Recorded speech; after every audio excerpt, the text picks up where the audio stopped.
ಎಲ್ಲ ನನ್ನ ಮಿತ್ರರೇ, ನಾವು ಹಿಂದೆ ಹಲವಾರು ಬಾರಿ ಭೇಟಿ ಮಾಡಿದ್ದೀವಿ. ನಮ್ಮದು ನಿಮ್ಮದು ಒಂದು ಅವಿನಾಭಾವ ಸಂಬಂಧ ಇದೆ. ನನ್ನ ಹಿನ್ನೆಲೆ ನಿಮಗೂ ಗೊತ್ತಿದೆ, ಆಮೇಲೆ ನಿಮ್ದೆಲ್ಲರದ್ದು ಹಿನ್ನೆಲೆ ಅಂತ ಗೊತ್ತಿಲ್ಲದ್ರೂ ಕೂಡ ಯಾರ್ಯಾರು ಏನೇನು ಅಂತ ಗೊತ್ತಿಲ್ಲದಿದ್ರು ಕೂಡ ನೀವೆಲ್ಲರೂ ನನ್ನ ಆಲೋಚನೆಗಳಿಗೆ ಬೆಂಬಲ ಕೊಡುವಂಥವ್ರೆ ಅಂತ ಅನ್ನೋಂಥ ಹಿನ್ನೆಲೆ ಒಳಗಡೆ ನಮ್ಮ ಅಂತ ಅನ್ನೋದು ಹೇಗೆ ಅಂತ ಅನ್ನೋದನ್ನ ಮೊದಲಿಂದನೂ ನೀವು ನೋಡ್ತಾ ಬಂದಿದ್ದೀರಿ. 2026ಕ್ಕೆ ಆಗ್ನೇಯ ಪದವೀಧರ ಕ್ಷೇತ್ರದ ಚುನಾವಣೆ ಬರ್ತಾ ಇದೆ. ನಾವು 1 ವರ್ಷಕ್ಕಿಂತ ಹೆಚ್ಚು ಮೊದಲೇ ಈಗಾಗಲೇ ಇದ್ರ ಬಗ್ಗೆ ನಾವು ಎಲ್ಲ ಪದವೀಧರರನ್ನ ಭೇಟಿ ಮಾಡೋದಕ್ಕೆ ಅಂತಂದೇಳಿ ಈ ಬಾರಿ ಸುಮಾರು 2 ಲಕ್ಷಕ್ಕಿಂತ ಹೆಚ್ಚು ಮತದಾರರಿರ್ತಾರೆ ಪದವೀಧರರು ಈ ಕ್ಷೇತ್ರದಲ್ಲಿ, ಆಗ್ನೇಯ ಪದವೀಧರ ಕ್ಷೇತ್ರಕ್ಕೆ. ನಾವು ಈಗಿನಿಂದಾನೇ ಪ್ರಾರಂಭ ಮಾಡಿದ್ದೀವಿ. ನಮ್ಮ ಪಕ್ಷದಲ್ಲಿ ನಮಗೆ ಸ್ಪಷ್ಟತೆ ಇದೆ. ನಮ್ಮ ಡಾಕ್ಟರ್ ಕೆ ನಾಗರಾಜ್ ನಮ್ಮ ಅಭ್ಯರ್ಥಿ ಅಂತಂದೇಳಿ ನಮಗೆಲ್ಲರಿಗೂ ಸ್ಪಷ್ಟತೆ ಇದೆ. ಅವ್ರನ್ನ ಅಭ್ಯರ್ಥಿಯಾಗಿ ನಾವು ಈಗಾಗಲೇ ಆಯ್ಕೆ ಮಾಡಿದ್ದೀವಿ JDU ಪಕ್ಷದಿಂದ. ಬೇರೆ ಪಕ್ಷದವರಿಗೆ ಇಷ್ಟು ಸ್ಪಷ್ಟತೆ ಇರೋಲ್ಲ. ಹಾಗಾಗಿ ಅವ್ರು ಏನು ಮಾಡ್ತಾರೋ ಅವ್ರು ತಿಳಿದಿದ್ದು ಅವ್ರು ಮಾಡಲಿ, ಬೇರೆ ಪಕ್ಷದವರು. ಆದರೆ ಬೇರೆ ಪಕ್ಷದವರಿಗೆ ನಾವೊಂದು ಈ ಮೂಲಕ ಕೋರಿಕೆಯನ್ನು ಕೂಡ ತಲುಪಿಸೋಣ ಅಂತಂದೇಳಿ ಯೋಚನೆ ಮಾಡ್ತಿದ್ದೀವಿ. ಒಳ್ಳೆಯವರಿಗೆ ನೀವು ಅಭ್ಯರ್ಥಿಗಳನ್ನ ಮಾಡ್ರಿ. ಬರೀ ಹಣ ಕೊಡೋದು, ಹ್ಯಾಂಡ್ ಕೊಡೋದು, ಆಮೇಲೆ ಗಿಫ್ಟ್ಗಳು ಕೊಡೋದು, ಇದ್ರ ಮೂಲಕ ಗೆಲ್ಲೋದು ಮುಖ್ಯ ಅಲ್ಲ. ಪ್ರಜಾಪ್ರಭುತ್ವ ಅಂತಂದ್ರೆ ಮತದಾರರ ಹೃದಯವನ್ನು ಗೆದ್ದು ಮತವನ್ನು ಪಡಿಬೇಕು. ಆ ದಿಕ್ಕಿನ ಕಡೆ ಅಂತ ಅಭ್ಯರ್ಥಿಗಳಿಗೆ ನೀವು ಕೂಡ ಕ್ಯಾಂಡಿಡೇಟ್ಗಳನ್ನ ನಿಲ್ಲಿಸ್ರಿ ಅಂತಂದೇಳಿ ಬೇರೆ ಪಕ್ಷದವ್ರಿಗೂ ಕೂಡ ನಾವು ಕೋರಿಕೆಯನ್ನ ಸಲ್ಲಿಸ್ತಾ, ನಾವೀಗಾಗಲೇ ಕರ್ನಾಟಕ ರಾಜ್ಯದಾದ್ಯಂತ ಈಗಿರುವಂತ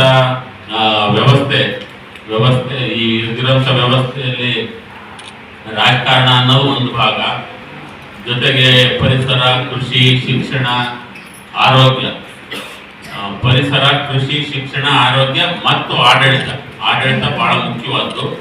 ಆದ್ರೆ ಆಡಳಿತ ಅಂತಂದ ತಕ್ಷಣ, ರಾಜಕಾರಣ ಅಂದ ತಕ್ಷಣ ಬರೀ ಚುನಾವಣೆ, ಅದರೊಳಗೆ ಹಣ ಖರ್ಚು ಮಾಡೋದು, ಚುನಾವಣೆ ಗೆಲ್ಲೋದು, ಗೆದ್ಮೇಲೆ ಮತ್ತೆ ಹಣ ಮಾಡೋದು, ಇದೇ ರಾಜಕಾರಣ ಅಲ್ಲ. ನಮ್ಮ ತಂದೆಯವರಾಗ್ಲಿ, ರಾಮಕೃಷ್ಣ ಹೆಗ್ಡೆಯವರಾಗ್ಲಿ, ಹಿಂದಿನ ರಾಜಕಾರಣಿಗಳೆಲ್ಲರೂ ಕೂಡ ಅವರ ರಾಜಕಾರಣದಲ್ಲಿ ಬರೀ ಚುನಾವಣೆ ಅಂತ ಇರ್ತಿರ್ಲಿಲ್ಲ. ಅದರೊಳಗೆ ಸಾಹಿತ್ಯ ಇರ್ತಿತ್ತು, ಕಲೆ ಇರ್ತಿತ್ತು, ನೃತ್ಯ, ನಾಟಕ, ಒಂದು ಬಾಂಧವ್ಯ, ಇವನ್ನೆಲ್ಲವನ್ನು ಇಟ್ಕೊಂಡು ನಮ್ಮ ತಂದೆಯವರು ರಾಮಕೃಷ್ಣ ಹೆಗ್ಡೆ ಅವರು, ಮತ್ತೆ ಹಿಂದೆ ನಿಜಲಿಂಗಪ್ಪನವ್ರು ಇರ್ಬೋದು, ವೀರೇಂದ್ರ ಪಾಟೀಲ್ ಇರ್ಬೋದು, ಹಿಂದಾದಂತ ಉತ್ತಮ ರಾಜಕಾರಣಿಗಳು ಯಾರ್ಯಾರಿದ್ದಾರೆ ಅವರೆಲ್ಲರೂ ಕೂಡ ಅವನ್ನೆಲ್ಲವನ್ನು ಒಳಗೊಂಡಂತೆ ಯೋಚನೆ ಮಾಡ್ತಿದ್ರು. ನಾವು ಕೂಡ ರಾಜಕಾರಣ ಅಂದ್ರೆ ಬರೀ ಚುನಾವಣೆ, ಹಣ ಹೂಡು, ಹಣ ಮಾಡು ಅಂತ ಅನ್ನೋದು ಅದು ರಾಜಕಾರಣ ಅಲ್ಲ. ನಾವು ಸಮಾಜದ ಸರ್ವತೋಮುಖ ಅಭಿವೃದ್ಧಿಗೆ ನಾವು ಸರ್ವೋದಯ ಅಂತಂದೇಳಿ ಈಗಾಗಲೇ ಒಂದು ಚಳುವಳಿನೇ ಪ್ರಾರಂಭ ಮಾಡಿದ್ದೀವಿ. ಮೊನ್ನೆ ಸಾಣೆಹಳ್ಳಿಯಿಂದ ಸಂತೆಬೆನ್ನೂರವರೆಗೆ ಅಂತಂದೇಳಿ 4 ದಿನ ಪಾದಯಾತ್ರೆ ಮಾಡಿದ್ವಿ. ಸಾಣೆಹಳ್ಳಿ ಸ್ವಾಮೀಜಿಯವರು, ಪಾಂಡಮಟ್ಟಿ ಸ್ವಾಮೀಜಿಯವರು ನಮ್ಮ ಈಗಾಗಲೇ ಒಂದು ಗುಂಪನ್ನೇ ಮಾಡ್ತಾ ಇದ್ದೀವಿ. GS ಜಯದೇವ್ ಅಂತ, ನೀವು GS ಶಿವರುದ್ರಪ್ಪನವ್ರ ಮಗ GS ಜಯದೇವ್, ಪ್ರೊಫೆಸರ್ ನಂಜುಂಡ ಸ್ವಾಮಿ ಅವ್ರ ಮಗಳು ಚುಕ್ಕಿ ನಂಜುಂಡ ಸ್ವಾಮಿ, ನಾಗೇಶ್ ಹೆಗ್ಡೆ, ನಮ್ಮ ಪ್ರಜಾವಾಣಿ ಪತ್ರಕರ್ತರಿದ್ರೆ ನಾಗೇಶ್ ಹೆಗ್ಡೆ ಅವರು, ಪತ್ರಕರ್ತರಿಗೆಲ್ಲರಿಗೂ ಗೊತ್ತಿರುತ್ತೆ.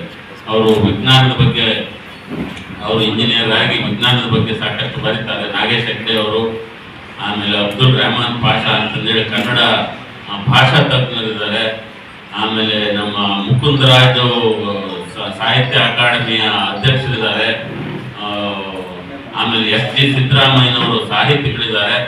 ವಿಜ್ಞಾನಿಗಳು, ಸಾಹಿತಿಗಳು, ಇಂಜಿನಿಯರ್ಗಳು, ಡಾಕ್ಟರ್ಗಳು ಎಲ್ಲರನ್ನು ಒಟ್ಟಿಗೆ ಸೇರಿಸಿ ನಾವು ಈಗ 5 ಕ್ಷೇತ್ರಗಳನ್ನ ನಿಮಗೆ ಇದನ್ನು ಕೊಟ್ಟಿದ್ದೀವಲ್ಲ, ಇದರೊಳಗೆ 5 ಕ್ಷೇತ್ರಗಳ ಬಗ್ಗೆ ನಾವು ನಮ್ಮ ಪಕ್ಷದಿಂದನೂ ಕೂಡ ಇದನ್ನೇ ಫೋಕಸ್ ಮಾಡ್ತಿದ್ದೀವಿ. ಸರ್ವೋದಯ ಅನ್ನೋದು ಒಂದು ಚಳುವಳಿಯಾಗಿ ಅಲ್ಲೂ ಆಗ್ತಾ ಇದೆ. ರಾಜಕಾರಣದಲ್ಲಿ ಒಂದು ಚಳುವಳಿಯನ್ನ ಮಾಡಬೇಕು ಅಂತಂದೇಳಿ ಈಗ ನಾವು ಪರಿಸರ, ಶಿಕ್ಷಣ, ಆರೋಗ್ಯ, ಆಡಳಿತ, ಕೃಷಿ ಇವನ್ನೆಲ್ಲವನ್ನು ಸೇರಿಸ್ಕೊಂಡು ಈ ಬಾರಿ 2026ರ ಚುನಾವಣೆಗೆ ನಮ್ಮ ಅಭ್ಯರ್ಥಿ ಡಾಕ್ಟರ್ ನಾಗರಾಜು ಇವರು ಸಾಕಷ್ಟು ಜನರ ಆರೋಗ್ಯದ ಬಗ್ಗೆ ಗಮನ ಕೊಟ್ಟಿರೋದ್ರಿಂದ, ಅದು ದೈಹಿಕ ಆರೋಗ್ಯ ಮತ್ತು ಮಾನಸಿಕ ಆರೋಗ್ಯ ಎರಡರ ಬಗ್ಗೆನೂ ಗಮನ ಕೊಟ್ಟು ಅವ್ರು ಮಾಲೂರಿನಲ್ಲಿ ಪ್ರಾಕ್ಟೀಸ್ ಮಾಡ್ತಿದ್ದಾರೆ. ನಮ್ಮ ಯುವ ಜನತಾ ದಳದ ಅಧ್ಯಕ್ಷರಾಗಿ ಕೂಡ ಕೆಲಸ ಮಾಡ್ತಿದ್ದಾರೆ. ಅವ್ರನ್ನ ನಾವು ಅಭ್ಯರ್ಥಿಯಾಗಿ ಮಾಡಿ ಎಲ್ಲರಿಗೂ ಒಂದು ಸ್ಪಷ್ಟವಾಗಿ ಪ್ರಜ್ಞಾವಂತ, ನಮ್ಮ ಪದವೀಧರರೇ ಪ್ರಜ್ಞೆಯಿಂದ ಇಲ್ಲದೆ ಇದ್ರೆ ಇನ್ಯಾರಿಗೆ ಪ್ರಜ್ಞೆ ತರೋದಕ್ಕೆ ಸಾಧ್ಯ ಅಲ್ಲ. ಅದು ಕೆಲವು ಸರಿ ನೋಡಿದ್ರೆ ನಾವು ಪದವೀಧರರಿಗೆ ಪ್ರಜ್ಞೆ ಜಲ್ದಿ ಹೋಗ್ತದೆ ಅನ್ನೋ ಅನ್ಸುತ್ತೆ. ಶಿಕ್ಷಣದಿಂದನೇ ಜಾಸ್ತಿ ಶಿಕ್ಷಣ ಆಗಿರೋದ್ರಿಂದ ಅವ್ರದೇ ಸಮಸ್ಯೆಗಳು ಜಾಸ್ತಿ ಆಗ್ತಿದಾವೆ.